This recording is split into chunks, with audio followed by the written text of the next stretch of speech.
பொதுத் தேர்வு எழுதும் 17 அரசு பள்ளி மாணவர்களுக்கு தேர்வு எழுத உபகரணப் பொருட்கள் வழங்கப்பட்டது. நீலகிரி மாவட்டம் கோத்தகிரியில் தனியார் நிறுவனமான சிவகாமி எஸ்டேட் சார்பாக பல்வேறு நலத்திட்டங்கள் செய்து வருகின்றனர். இதில் தினம்தோறும் மதிய உணவு, மருத்துவ உதவிகள் வழங்கி வருகின்றனர்.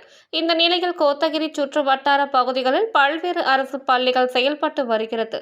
இந்த பள்ளியில் 12ஆம் வகுப்பு பொதுத் தேர்வு எழுதும் மாணவர்களை ஊக்குவிக்கும் விதமாக தேர்வு எழுத தேவையான எழுத்து பொருட்களான பேனா, பென்சில், ரப்பர், ஸ்கேல், கவர் உள்ளிட்ட பொருட்களை வழங்கும் நிகழ்ச்சி நடைபெற்றது.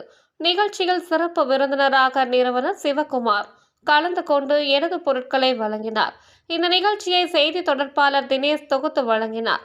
இதில் ஏராளமான மாணவ மாணவிகள், ஆசிரியர்கள் கலந்து கொண்டனர். அரசு பள்ளியில் படிக்கும் மாணவ மாணவிகளின் கல்வி செலவை ஏற்றுக்கொள்ள உள்ளதாக நிறுவனர் சிவகுமார் தெரிவித்தார்.